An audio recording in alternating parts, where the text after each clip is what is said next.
When that 34-year-old MBA called my Navy background legacy thinking, I almost laughed. Almost. Because guys like Tyler Manning never learn until the ship's already sinking. And by then, the only guy who knows how to stop the leak is long gone. I'm Jack Morrison, 57 years old, and I was sitting in that glass conference room watching Tyler drop buzzwords like digital transformation and AI-driven solutions with all the confidence of someone who'd never seen a real crisis. He was the new COO at Apex Defense Solutions, and he thought he was going to revolutionize everything. Nobody else was smiling. Just Tyler, grinning like he'd invented something important. What he didn't understand was that I wasn't just some old guy shuffling papers. 20 years in the Navy handling classified financial operations, then 16 years at Apex keeping $85 million in defense contracts running smooth. I'd survived 3 CEOs, 2 Pentagon audits, and 1 congressional investigation. I was the guy who made sure we stayed compliant while everyone else worried about their coffee budget. But now Golden Boy with his business school phrases was here to streamline operations. That's corporate speak for firing people you don't understand. And me, the guy who built our government compliance system from nothing, who held the security clearances they bragged about to investors. I wasn't even getting invited to strategy meetings anymore.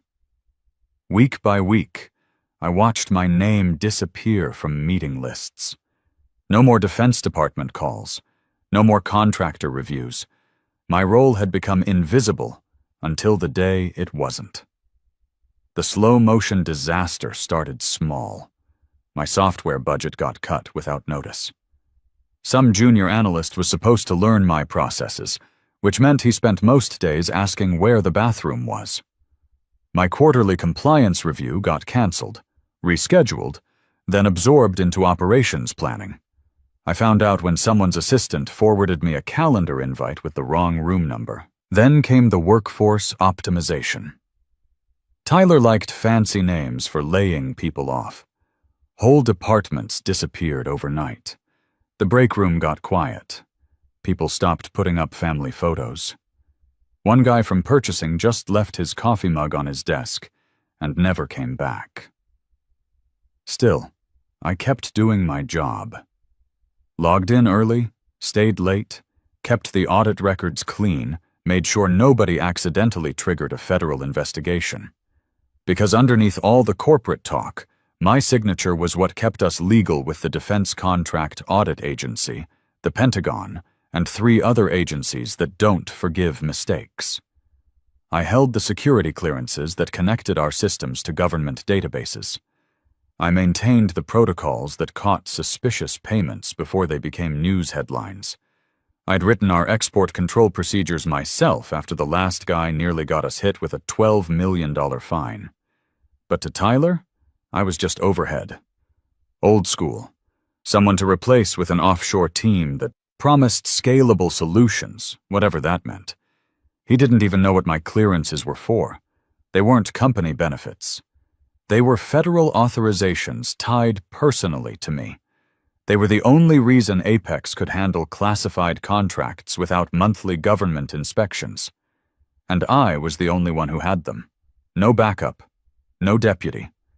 But Tyler would figure that out soon enough. I wasn't going to stop this train wreck. I was going to sit back and watch it happen. When everything fell apart and people started screaming, "Why didn't anyone warn us?" I'd be long gone. Clearances revoked, walking away clean, and their whole operation crashing behind me. Because sometimes you don't need revenge. You just need to let incompetence show itself. Tyler delivered the news like he was announcing a promotion. "Your position's been outsourced, Jack," right in the middle of his cost-cutting presentation, sandwiched between slides about reducing supplies and jokes about using interns for everything. The room gave nervous laughs, but I didn't react.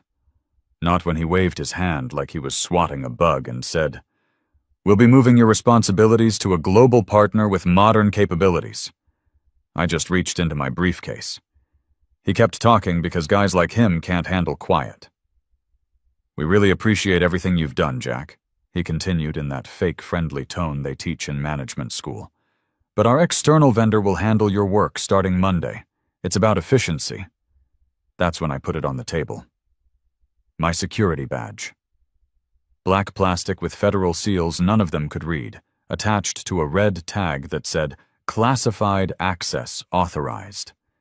It didn't make noise or flash, just sat there with quiet authority like a bomb waiting to go off.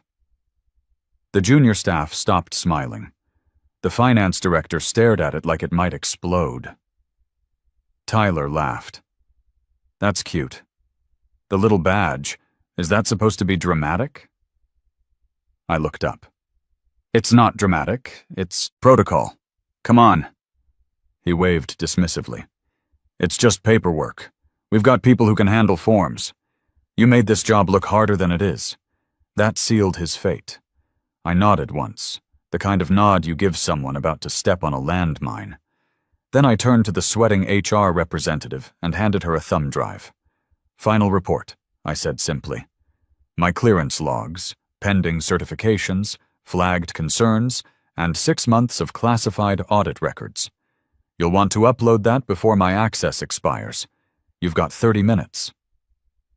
The room temperature seemed to drop. Even the legal director, who'd been half listening on speakerphone, came alive and asked, "Wait, what kind of access?" I didn't answer. Just stood up, straightened my jacket, and pushed my chair back under the table like I still cared about the place. Tyler grinned at me with that smug look winners get. "I'm sure we'll manage fine without all the red tape, Jack. This is probably good for you, too. Time to enjoy retirement, play some golf." I smiled back, the kind of smile you give someone who just asked a Navy vet if he knows how to handle pressure. "Good luck," I said. "Just don't lose that badge. It's the only one you've got." I walked out with my footsteps echoing down that hallway like a countdown timer. No drama, no shouting match, just a calm exit. Behind me, Tyler was already turning to HR, probably saying something about how I'd be filing for unemployment by Tuesday. What nobody in that room wanted to admit was they had no idea what I actually did. Sure, they knew I handled compliance, but if you asked any of them to explain it, they'd wave at some spreadsheets and mumble about quarterly reports. That badge Tyler just laughed off? It was connected to every security clearance, every classified contract, every government exemption I'd built over 16 years. It wasn't just a piece of plastic. It was the key to everything. And now it was theirs, completely useless and ticking like a time bomb. Saturday morning, I cleaned out my home office. Not because I was upset, just habit. 16 years of military discipline means you measure peace by checking off lists. My wife used to joke that I couldn't relax without backup plans and exit strategies for everything. I made coffee and logged into my work terminal one last time. First thing I did was revoke my security access from every system: the Pentagon database, the Defense Contract Audit Agency portal, the classified project files, and Apex's internal security network that I'd personally built using old systems and determination. The computer didn't even ask why. Confirm access revocation for J. Morrison, authority level 7? I clicked yes. Then I disconnected my security tokens, one by one. Multi-factor authentication apps deleted. Hardware keys unplugged. The secure access device I kept in my desk safe went into an envelope and got sealed with tape. By 11 a.m., I was digitally invisible to them. Didn't feel bad about it either. Instead, I opened my old contact book, real paper, leather cover, full of numbers I hadn't called in years. I flipped past former vendors, one useless CEO, and a note about Pentagon Steve. Owes me fishing trip. I stopped at a name written in block letters. Linda M., DCAA Liaison. Emergency only. I picked up my landline.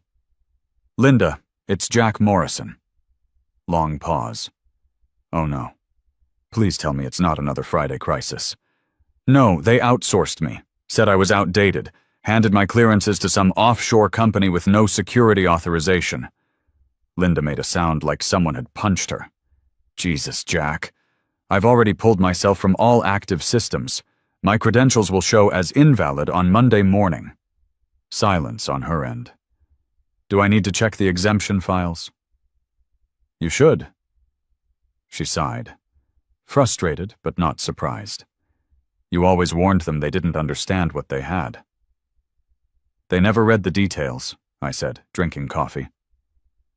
Anyway, just wanted Defense Contract Audit Agency to know when things start falling apart. They won't survive this, Linda said quietly. Not if those exemptions are tied to your personal authorization. They are. 5 years ago, Apex had really screwed up a federal filing. Missed deadlines, submitted wrong contractor information, almost triggered a Pentagon audit that would have killed our defense contracts. Legal panicked. Finance gave up. The COO back then took medical leave from stress. And me? I stayed in the office for 3 days straight, called old contacts in Washington, dug through volumes of regulations, built a compliance solution with military precision and paranoid attention to detail. The result was a special exemption status with yearly renewal, but it came with conditions. It had to be maintained by a federally certified compliance officer with proven security background. Me. My name on the paperwork. My signature authorizing everything. Every year since, I'd quietly renewed it myself. I never told the executives how fragile it all was. Why would I? They treated me like a security system. Install it, ignore it, only notice when alarms go off. But now their security system had logged out for good. I made 2 more calls that day, one to my lawyer for a friendly update, one to a former Pentagon auditor who owed me a favor. Neither call was about revenge. Didn't threaten anybody or make demands. Just made sure they knew Jack Morrison no longer represented Apex Defense Solutions in any legal, regulatory, or security role. Any future attempts to use my signature, authorization, or clearance would be unauthorized. Not a threat, just a fact, delivered with military clarity. That evening, I poured bourbon and opened the windows. Let the cool air in. My phone buzzed with a LinkedIn notification. Tyler Manning posted, "How modern outsourcing saved us millions."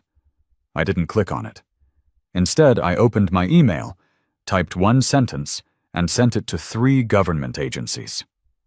Subject: Security Clearance Revocation Notification. Body: Effective immediately, I no longer serve as Authorized Compliance Officer for Apex Defense Solutions. Signature: Jack Morrison, CDR USN. Return: No explanations. No complaints. Hit send, closed the laptop, and watched leaves blow across my yard. The quiet wasn't empty. It was loaded with potential. Meanwhile, nobody at Apex was paying attention to what I'd actually done. They were probably celebrating getting rid of the old guy who asked too many questions about procedures. Tyler was likely already planning his next optimization project, but Monday morning was coming, and with it, the first attempts to access systems that no longer recognized anyone at Apex as authorized to use them. The Pentagon databases that would reject their login attempts. The audit systems that would flag missing credentials. The contract portals that would display access denied, valid authorization required. They'd probably think it was just a computer glitch at first. Maybe blame the IT department or assume they needed to reset some passwords. But as hours turned into days, and the error messages kept coming, someone would eventually realize the truth. The system wasn't broken. It was working exactly as designed, built to require one specific person's authorization for every critical function. That person had designed it that way on purpose, with military-style redundancy and security protocols. And that person was now sitting in his living room, drinking bourbon, completely unreachable. The beautiful thing about good security architecture is that it's supposed to fail safely when key personnel are removed. The system locks down, protects itself, and waits for proper authorization to restore access. I'd built it that way because I understood something Tyler's business school never taught him. Real security isn't about convenience or efficiency. It's about control. And control means having the discipline to make systems that can't be bypassed by people who don't understand them. Tuesday would be interesting. Monday morning hit apex like incoming fire. Stephen Grant, the founder, was in his office by 7 a.m., 2 hours early, and 5 hours before he normally dealt with anyone under 60. Usually he strolled in with coffee and small talk. Today, he marched through the lobby carrying files like they contained his death sentence, didn't stop to chat with anyone. Straight into CEO Daniel Cooper's office. Door slammed hard enough to rattle windows down the hallway and make the new receptionist spill her coffee. By 7:15, Daniel came out holding a printed email like it was radioactive. A few department heads were trickling in. Finance, operations, IT, most still half asleep. They all watched him shuffle toward the conference room like someone had just told him his house was on fire. At 7:20, an emergency alert went out to legal and HR. Subject line, urgent, critical security breach, level red. Level red hadn't been used since 2019. I knew because I'd written that emergency protocol, myself. At 8 a.m., Tyler walked in wearing his usual confident smile and expensive suit. The guy looked like he'd been up since 5 a.m. closing deals. He barely got comfortable in his chair before Stephen exploded. "Explain this." Stephen slammed the email down in front of him. Tyler blinked at it. "Unauthorized security violations," he read out loud. "What does that mean?" "It means," Stephen said through gritted teeth, "the Pentagon sent a certified notice to my house saying our security status is compromised. Our defense contract exemptions are under investigation, and our vendor registration has been suspended." Tyler actually laughed. "Come on. It's probably just a computer glitch from when Jack left. Maybe he forgot to sign out properly. You know how these old guys are with technology." Stephen didn't find it funny. Nobody in the room was breathing. Finally, CFO Patrick Phillips spoke up. "Sir, there's more." He turned his laptop toward Stephen, who looked at the screen and went white. "This morning," Patrick said carefully, "our federal contractor portal access was revoked. All of it. We can't log into the Pentagon systems, can't access our audit records, can't retrieve security clearances. The authorization ID on file, Jack's, shows as inactive." Tyler leaned back in his chair, still dismissive. "So we reactivate it. Simple fix." "We can't," Patrick said. His badge wasn't just company property. It was a federally verified security clearance tied to his personal record. He paused. He was our only registered security officer for all classified contracts. The silence was deafening. Stephen slowly turned to Daniel, who was massaging his temples like he had the worst headache of his life. "You're telling me," Daniel said slowly, "he was the only person legally allowed to handle our security filings?" "Yes." "And sign our classified authorizations?" "Yes." "And renew our exemption status?" "Yes." Stephen stood up so fast his chair crashed into the wall. "Why the hell didn't anyone else have clearance?" Legal Director Michelle Bennett finally spoke. She'd survived 2 company takeovers by being brutally honest. "Because Jack told you 2 years ago that getting backup clearance would require 8 months of background checks and federal certification. He brought it up in the Q2 compliance meeting, the one you missed for your golf trip." Tyler threw up his hands. "So what? We're delayed for a day or 2? Just tell the government he's still working here temporarily while we sort it out." Michelle stared at him. "That would be federal fraud." Stephen slammed his fist on the table. "Get him back, now." He resigned. Then call him. We tried. He's not answering. And he already filed official removal papers with the Pentagon, Defense Contract Audit Agency, and Defense Finance. As of 9 a.m. today, Jack Morrison has no connection to Apex Defense Solutions. That's when reality started sinking in. Jack hadn't just quit a job. He'd walked away from a nuclear reactor and taken the only control rods with him. 9:30. They were calling my cell phone, my home phone, even my old desk extension, desperately hoping I'd forgotten to file some paperwork or that maybe I'd come back to help them out of professional courtesy. But I wasn't coming back. This wasn't my problem anymore.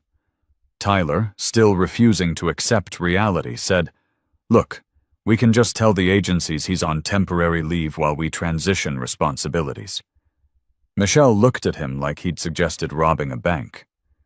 "The Pentagon doesn't recognize temporary leave for security clearances, Tyler." Stephen stared at my old badge, still sitting in a plastic bag on the conference table where I'd left it. For the first time since he'd started Apex in his garage 15 years ago, he looked genuinely scared. Not angry or frustrated. Scared. Because he was finally understanding that they hadn't just lost an employee. They'd lost the one person who kept their entire operation legal. By 10 a.m., the executive team was on their third emergency conference, call of the morning, and the phrase security clearance had been mentioned more times than in the previous 3 years combined. HR was in full panic mode. Someone from recruiting had done a quick LinkedIn search for replacement candidates and printed out 3 profiles, none of which had actual federal clearances, but one had a professional photo with an American flag background. Michelle was trying to control the damage with carefully worded emails, full of phrases like, "actively investigating the situation," and "our position remains under review." One nervous junior lawyer suggested that maybe someone from finance could temporarily sign whatever needed signing. Tyler grabbed onto that idea like it was a life preserver. "Exactly! We've got 6 vice presidents in finance. Any of them can handle paperwork." Michelle took off her glasses, which made everyone pay attention because she only did that when delivering bad news. "Listen carefully. You don't sign federal security documents like expense reports. Every signature is legally binding and federally tracked. Jack's clearance wasn't just a company ID card. It was tied to his personal training, his background investigation, and his security record. None of that transfers to other people." "But he worked for us," Tyler said, his voice starting to crack. "We paid his salary, so we should be able to designate someone else to do his job. Not without submitting a formal designation request to 3 different agencies," Michelle said sharply. "That process takes 6 to 8 months. Assuming any of you could actually qualify for the clearance level Jack held, which I seriously doubt." Complete silence fell over the room. The badge sat there on the table like evidence at a crime scene, cold, useless, and somehow accusatory. The first contract cancellation hit right after lunch. Blunt email from a major defense contractor tied to multiple classified projects. Subject line said it all. Immediate suspension, security breach. The message was brutal. Since Jack Morrison was listed as sole security authority for all joint operations, and his clearance is now inactive, we are halting all work and payments until further notice. This constitutes formal breach of contract per Section 4.2. By 2:15, 2 more contractors followed suit. One of them had been negotiating that $85 million extension Tyler kept bragging about. Now their lawyers were calling instead of their project managers. Patrick was dragged into the boardroom like a man walking to his execution. He brought spreadsheets and desperate optimism. "Okay, yes, Jack's departure created some gaps, but we have backup systems for continuity." "Show me," Stephen snapped. Patrick opened his laptop and tried logging into the security portal. Screen froze. Error message popped up. Access denied. Valid clearance required. J. Morrison. He tried again. Same result. Tried the classified contract database. Another rejection.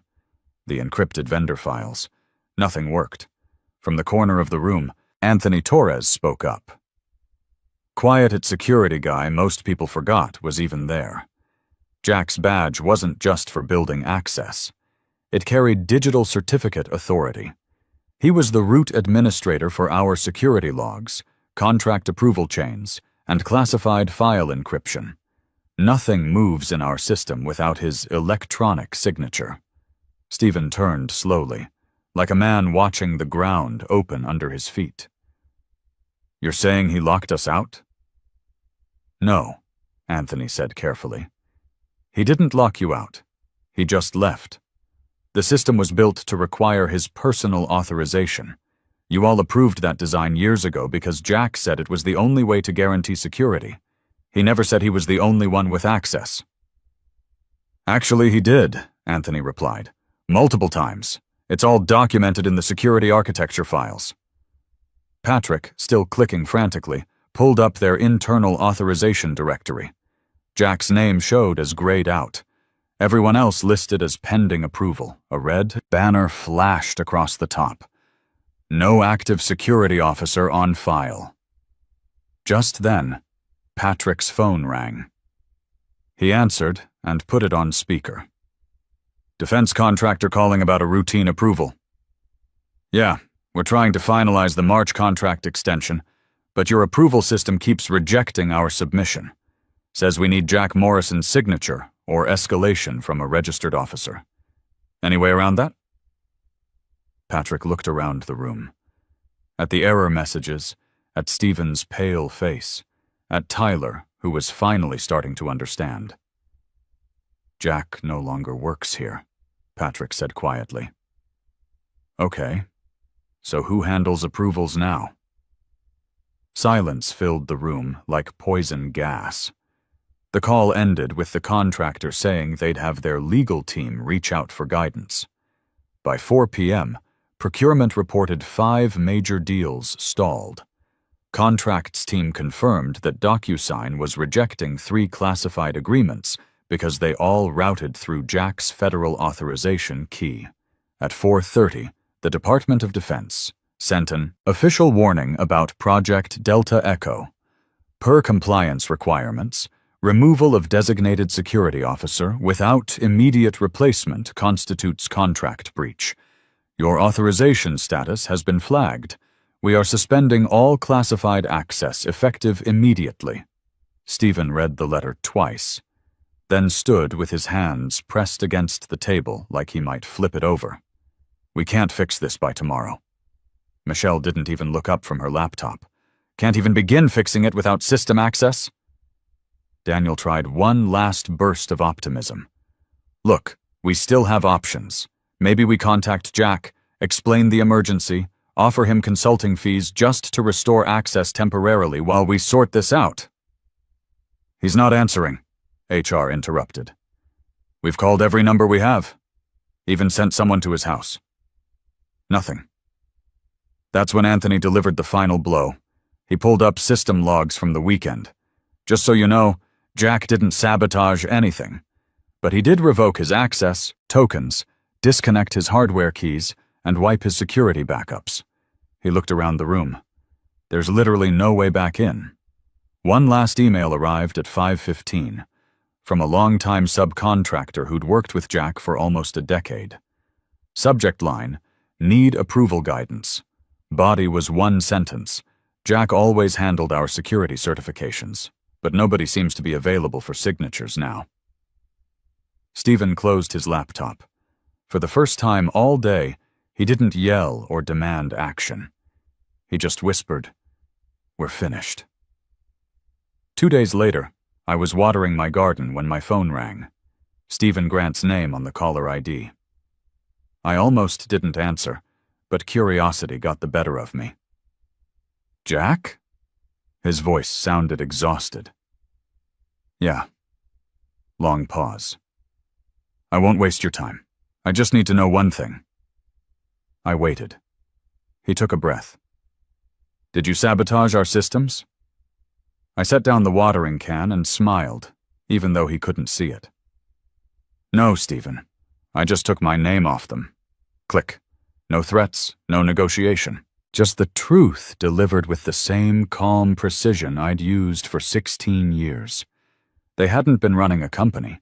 They'd been running on my reputation, my clearances, my relationships, my knowledge. I was the security framework, the government liaison, the compliance backbone, the institutional memory that kept federal agencies from shutting them down. Tyler thought he could replace all that with an offshore team and some software. But real security isn't about efficiency or cost savings. It's about trust built over decades, knowledge earned through experience, and relationships that can't be outsourced to the lowest bidder. Within a week, Apex's stock dropped 67%. The FBI opened an investigation into their security protocols. 6 board members resigned.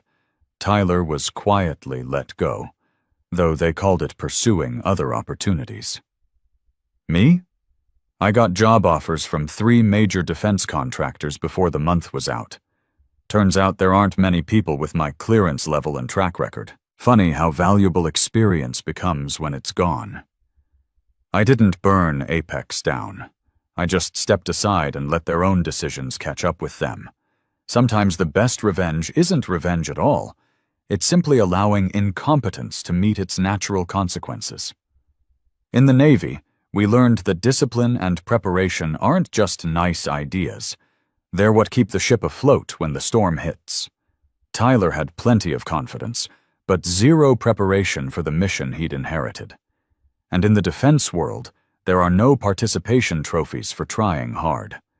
The truth is, real power in any organization doesn't come from the corner office or the fancy title. It comes from being the person others can't afford to lose. And the moment you become replaceable in their minds, you'd better make sure you're not actually irreplaceable in reality. Because when they finally realize the difference, it's already too late to fix what they broke.